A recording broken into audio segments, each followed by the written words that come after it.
ছিল না।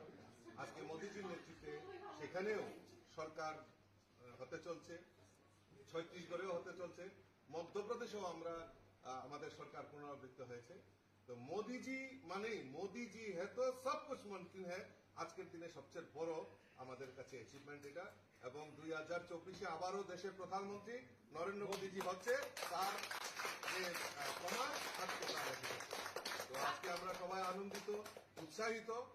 আজকে যারা আপনাদের মাধ্যমে বলছি, কংগ্রেসের সভাপতি বলছিলেন উনি ঘুমিয়ে ঘুমিয়ে স্বপ্ন দেখছিলেন 5 রাজ্যে বিজেপি হারছে, ত্রিপুরাতে কংগ্রেসের সরকার হচ্ছে, তারা দিবা স্বপ্ন দেখছেন।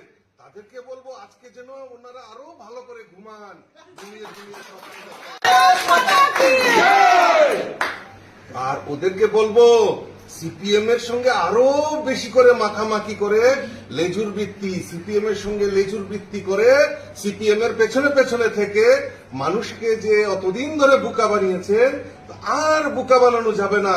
5 রাজ্যেরও শেষ। ঘুম থেকে উঠেই দেখেন বিজেপি মোদিময় হয়ে গেছে সারা ভারতবর্ষ। আবারও তারা ঘুমিয়ে গেছে। অনেকে দেখবেন মোবাইলের সুইচ অফ হয়ে গেছে, মোবাইল খারাপ হয়ে গেছে, চার্জ শেষ হয়ে গেছে। কারণ মোদিজি এমন একটা জিনিস, মোদিজির আতঙ্কে কংগ্রেস সিপিএম সব ধরাশায়। আর আজকে আমি যারা ইন্ডিয়াকে নিয়ে কথা বলছিলেন, INDIA, সব চুর আর বাটপারের দল, তাদেরও মুখোশ আমাদের মোদিজি খুলে দিয়েছেন। ইন্ডিয়া নয়, মোদি হয়ে গেছে। ধন্যবাদ।